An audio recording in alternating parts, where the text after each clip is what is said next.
Life has a funny way of throwing surprises at you when you least expect them. I wasn't looking for anyone. In fact, at that point in my life, I was buried in work, obsessed with goals, with building, with the next big challenge. My mind was wired toward the future, systems, technology, progress, but my heart, completely offline. I didn't think I needed anyone. I was running at full speed towards something bigger than myself, but in that rush, I'd forgotten that progress without connection can start to feel empty. Then, one random afternoon, that changed. It wasn't some movie scene or a grand romantic gesture. It was subtle, almost too ordinary to notice. I was at an event, speaking with people, shaking hands, answering questions. And then I heard a voice. It wasn't loud, it wasn't trying to impress. It was calm, grounded, curious. When I turned, I saw her, and in that instant, it felt like everything around me slowed down just enough for my mind to register something unusual. You know those moments when your brain tries to analyze what your heart already understands. That was me. Something about her presence felt different. She wasn't trying to stand out. She just was completely authentic, no pretense. No agenda, just a person radiating this quiet confidence, this natural sense of wonder. We started talking, and suddenly, the noise of the crowd just faded. We weren't discussing superficial things. We were talking about ideas, creativity, the future, what drives people to build and dream. And the funny thing, she challenged me right away. Not rudely, but directly. She didn't agree with everything I said, and that immediately caught my attention. Because most people either want to impress or to argue. But she wanted to understand. She asked questions no one had asked me before. Not about business or innovation, but about balance, happiness, and purpose. And when someone looks at you and asks, "But are you truly happy?" It hits a nerve, especially when you thought you already had everything figured out. What struck me most was her perspective. She had this clarity about life that I hadn't felt in years. It was like she saw through the noise, through the layers of ambition and chaos, and found something simple and pure in it all. The more she spoke, the more I realized I was listening in a way I hadn't listened in a long time. It wasn't just interest, it was impact. At first, I assumed she was older, maybe someone who had lived through a lifetime of lessons. There was this wisdom in her tone, this calm that only experience usually gives. But as the conversation went on, I began to notice little things, the youthful spark in her laughter, the way she looked at the world with curiosity, not cynicism. And when I finally learned her age, I was genuinely stunned. It didn't make sense to me at first. How could someone so young have such depth, such awareness, such power to shift my perspective? That's when I realized something that would stay with me forever. Wisdom doesn't measure itself in years. It's measured in openness, in how deeply you observe life, in how willing you are to ask questions that most people avoid. She wasn't experienced in the traditional sense, but she was emotionally intelligent, intuitively brilliant, and unapologetically alive. And in that moment, I understood it's not about how long you've lived, but how awake you are while living. Meeting her wasn't a romantic twist of fate. It was a moment of awakening. Because sometimes the universe doesn't send you what you want. It sends you what you need to remember who you are beneath everything else. That day, I didn't just meet someone extraordinary. I met a reflection of the part of myself I had forgotten. The dreamer, the human being behind the goals and deadlines. And as strange as it sounds, in that ordinary moment, I found something I didn't even know I was searching for. Sometimes, the most life-changing encounters don't arrive with a grand announcement. They begin quietly, with a voice, a question, a glance, and before you know it, your entire definition of possible starts to expand. When I found out her age, I'll admit, my mind couldn't quite process it at first. It just didn't fit the equation. Here was someone who had challenged my thinking, who had this deep emotional intelligence, who spoke about purpose and humanity with a kind of clarity that takes most people decades to reach. And yet, she was years younger than I ever would have imagined. It didn't seem logical, and that's exactly why it fascinated me. You see, we build these invisible rules around what's supposed to make sense in life. We think wisdom comes only with age. We assume inspiration has to come from those who have already walked the long road. We tell ourselves that experience equals insight. But the truth is, sometimes the purest understanding comes from someone who hasn't yet been clouded by the weight of the world. Someone who still believes anything is possible, simply because no one's told them it's not. At first, I hesitated to even admit how much she was teaching me. Part of me wanted to dismiss it, to say, she's young, what could she really know? But that voice was my ego talking, not my reason. Because every time we spoke, she dismantled assumptions I didn't even know I had. She made me realize how much I had started to overcomplicate life, how much I'd buried simplicity under layers of logic. She would ask things like, "Why does it have to be that way?" Or, "What if it's easier than you think?" And those questions hit harder than any boardroom debate or scientific argument. They forced me to confront something uncomfortable. Maybe the barriers I thought were made of steel were actually just made of habit. Her perspective broke my patterns. She didn't care about how things had always been done. She cared about what could be done. And that's rare. Because most people, once they reach a certain stage in life, stop questioning the structure. They just start maintaining it. But she was still curious, unafraid to ask. Why? 1,000 times unafraid to see the world not as it is, but as it should be. The irony is, I had spent years surrounded by experts, specialists, people with decades of experience, and yet here I was, learning more from someone far younger than anyone in my professional circle. That's when it hit me: brilliance doesn't follow timelines. Passion doesn't need permission. And connection, real, transformative connection, doesn't ask for your asame. When I told a few close friends about her, some of them raised eyebrows. They couldn't see past the number. They asked, "How can someone that young have such an influence on you?" And I understood their skepticism because I had once thought the same way. But the truth is, sometimes people come into your life not to match your experience, but to renew it, to remind you that there's still wonder left in the world, still light in places you stopped looking. What amazed me most was how fearless she was in her honesty. There was no filter, no performance. She didn't care who I was or what I'd done. She spoke to me like a human being, not a headline. And in that raw authenticity, I saw something powerful, a reflection of what I had lost along the way, the willingness to speak truth without worrying about how it might be received. Breaking expectations isn't just about defying others. It's about confronting the limits we've placed on ourselves. I realized that the real shock wasn't her age. It was how much I had underestimated what openness can teach you. We spend so much time chasing what's next that we forget to appreciate the unexpected teacher standing right in front of us. So, yes, her age shocked me. But it wasn't a number that mattered. It was what that number didn't define.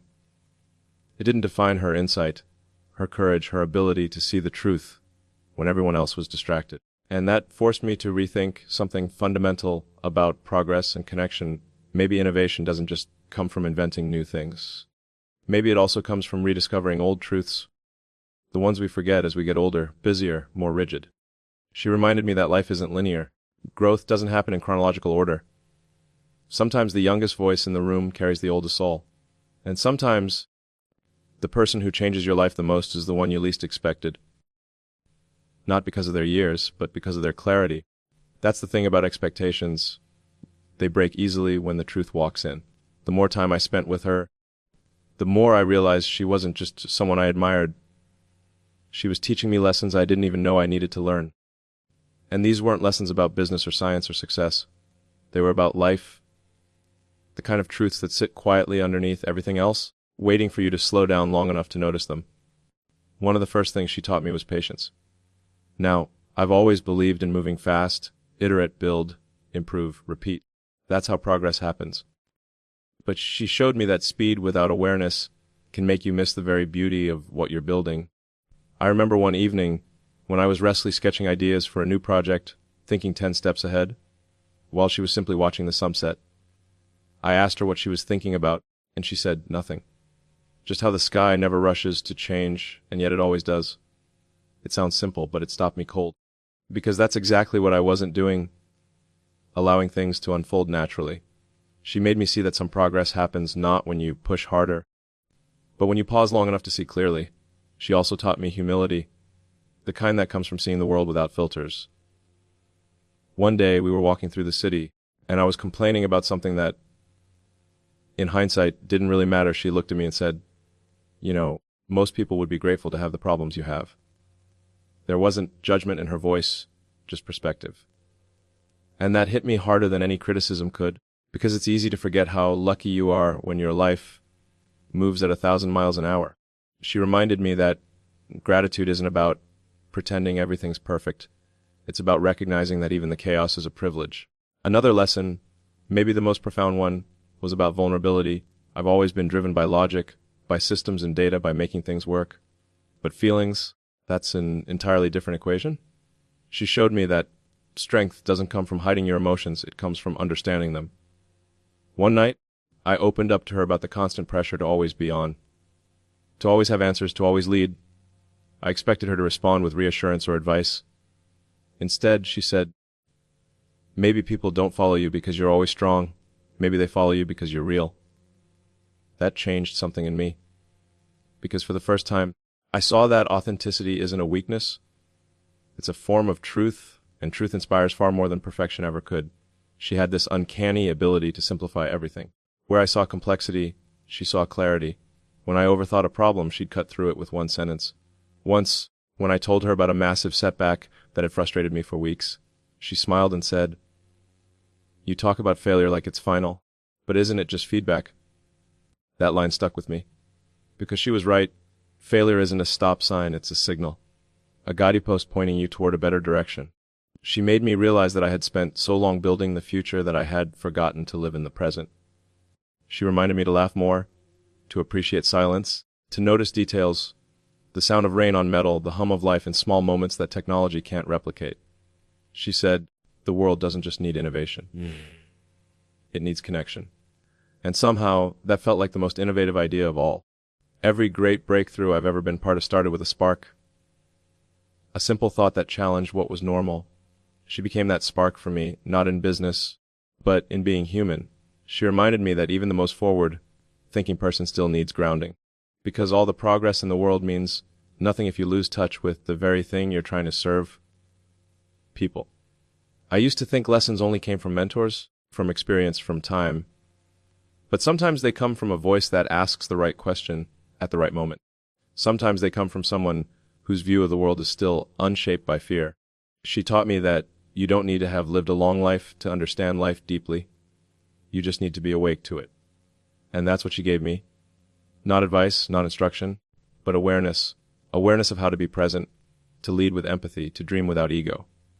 She changed how I saw everything, not by telling me what to think, but by showing me how to feel again. In a world obsessed with being smarter, faster, stronger, she reminded me of something even more important: being alive. There came a moment when I realized that everything I'd been taught to believe about connection, about love, about what makes two people truly understand each other, it all had boundaries I hadn't even noticed before. We're told that compatibility has formulas, shared interests, aligned goals, similar ages, matching life stages. But what if none of that actually defines connection? What if the real chemistry isn't found in similarities, but in resonance, that unspoken frequency where two people just get each other even when logic says they shouldn't? That's what she taught me. That love, or even profound connection, doesn't check your credentials first.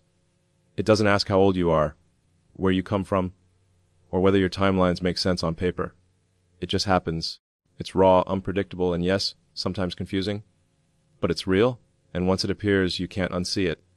When people first learned about her age, they reacted the way the world often does, with judgment, assumptions, even skepticism. They couldn't separate the number from the narrative. But here's the truth. Numbers describe things, they don't define them. Age can tell you how long someone has existed, but it can't tell you how deeply they've lived, how much they've felt, how much light they carry inside them. She had a depth of empathy that most people twice her age hadn't even begun to discover. What I felt with her wasn't about time. It was about truth. She wasn't a product of years, she was a product of awareness.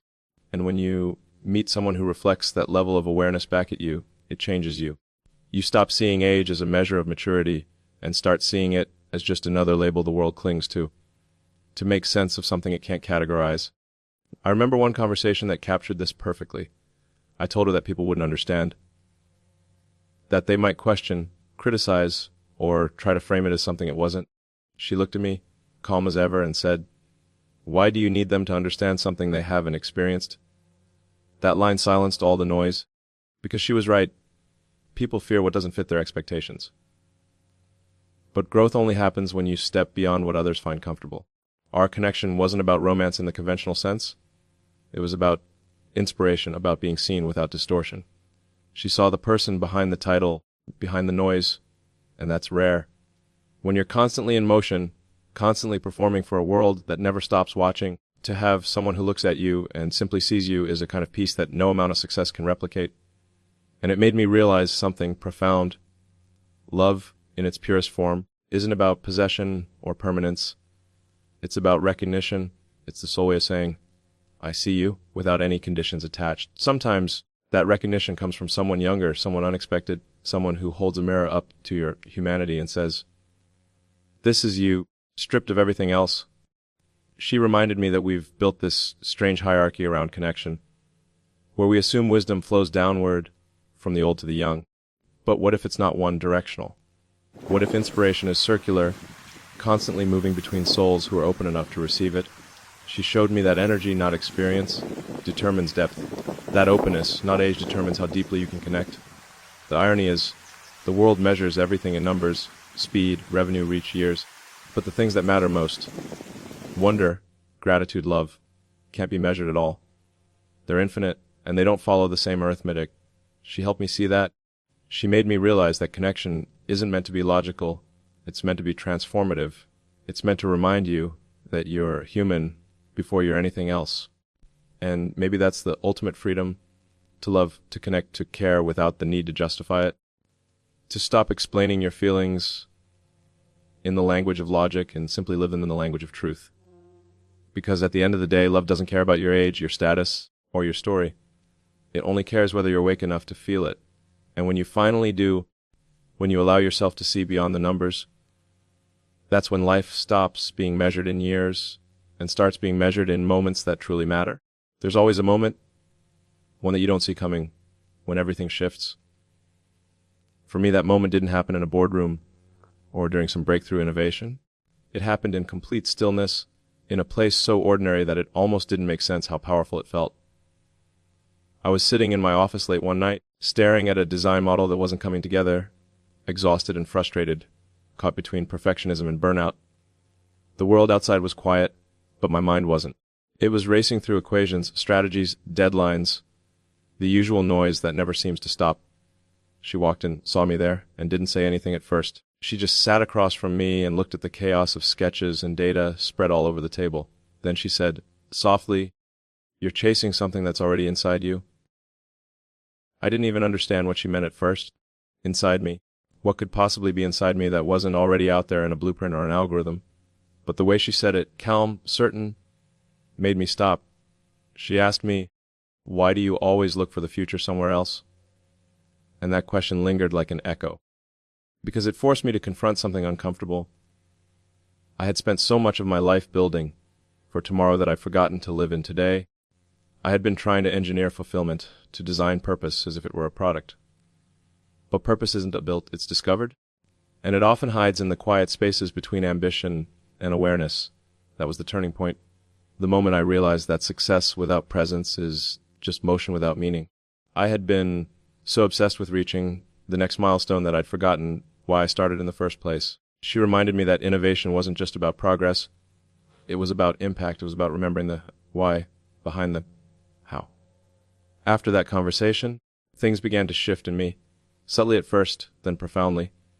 I started noticing small things again, the silence before dawn, the rhythm of conversation, the way ideas feel when they're still raw and full of possibility. I began leading differently, not just directing people, but listening to them. I realized that leadership isn't about always having the answers, it's about asking better questions. She taught me that creativity isn't born from pressure, it's born from clarity. And clarity only comes when you stop running from yourself. It was as if she held up a mirror, not to show me my flaws, but to remind me of my humanity. For the first time in years, I allowed myself to slow down without feeling guilty for it. And in that stillness, the noise faded, and a deeper sense of purpose began to surface. One evening, we were sitting outside, looking at the stars, something I hadn't done in ages, despite spending most of my life trying to reach them. She said, "You spend all your time looking up, trying to get there. But have you ever just looked at them long enough to feel like you're already part of them?" That sentence hit me harder than any lecture, any data point, any moment of victory, because she was right. I was so focused on building a path to the stars that I'd forgotten we're already made of them, every one of us. That realization changed everything. It wasn't dramatic. There was no music, no spotlight, just quiet truth.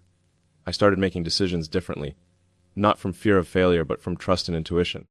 I began to see that the most valuable resource we have isn't time or money, it's attention.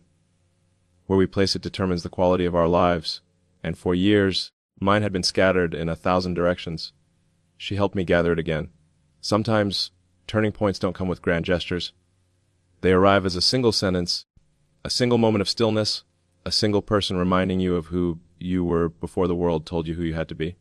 That night, I understood something I'd never fully grasped before. That true transformation doesn't happen when you add more to your life. It happens when you finally let go of what's holding you back. And in that moment of clarity, sitting across from someone who saw beyond all the noise, I realized the most powerful shift of all the future I'd been chasing was never out there. It had been waiting inside me the whole time. If there's one thing I want you to take away from this story, it's that connection. Real connection is what gives meaning to everything else. You can have success, recognition, the admiration of millions, but without genuine human connection, it all starts to feel hollow. For a long time, I thought purpose came from achievement, from reaching the next milestone, breaking the next barrier, building the next impossible thing. And then someone walked into my life and showed me that purpose doesn't just exist in what you build. It exists in how you feel while you're building it. She changed my life not because she gave me something material or tangible, but because she gave me perspective. She reminded me that no matter how much we evolve technologically, no matter how fast we move, we are still emotional beings seeking meaning. And meaning doesn't come from scale. It comes from sincerity. It comes from allowing yourself to be moved by the world instead of constantly trying to move it. I want you to think about this. How often do we stop to truly see the people around us? Not just look at them, really see them. Because sometimes the person who changes your life isn't the one who's most successful or the one you've known the longest, but the one who speaks truth into your silence. The one who asks the question no one else dares to ask. The one who reminds you that behind every plan, every system, every dream, there's still a heartbeat. She reminded me that being human isn't a limitation. It's a gift. We treat emotion like a distraction, but it's actually the foundation of creativity. Every great leap forward starts as a feeling, a spark of wonder, a sense of possibility, a refusal to accept that the world has to stay the way it is. That spark doesn't come from logic alone, it comes from connection, from passion, from love. And love, in all its forms, romantic, platonic, spiritual, is what fuels progress. Because love makes you care enough to create. It gives you the courage to try again when everything falls apart. It reminds you that failure isn't fatal, and that vulnerability isn't weakness. It's easy to build walls, to hide behind ambition, to say, I don't have time for that. But the truth is love, real love, is what keeps everything we do from collapsing under its own weight. I used to think strength was about endurance, about pushing through at all costs. But I've learned that true strength is the ability to stay open, even when it's uncomfortable. It's the courage to care in a world that tells you to be indifferent. It's the choice to connect in a time when it's easier to disconnect. So, if you take anything from my story, let it be this: don't judge connection by appearances. Don't measure people by their age, their background, or how neatly they fit into your version of the world. Be open to the unexpected teachers, the surprising friendships, the people who show up and quietly rearrange the way you see everything. Sometimes, the person who changes your life doesn't fit the script you imagined, and that's exactly why they matter. They challenge your assumptions. They stretch your empathy. They wake you up. We spend so much time looking for meaning and achievement, but meaning lives in moments, the ones where you choose curiosity over judgment, where you listen instead of react, where you allow yourself to be changed. That's where transformation happens. Because at the end of the day, none of us are here just to build things or to collect trophies. We're here to connect, to learn, to grow, to remind one another of what it means to be alive in a world that's constantly trying to automate everything that makes us human.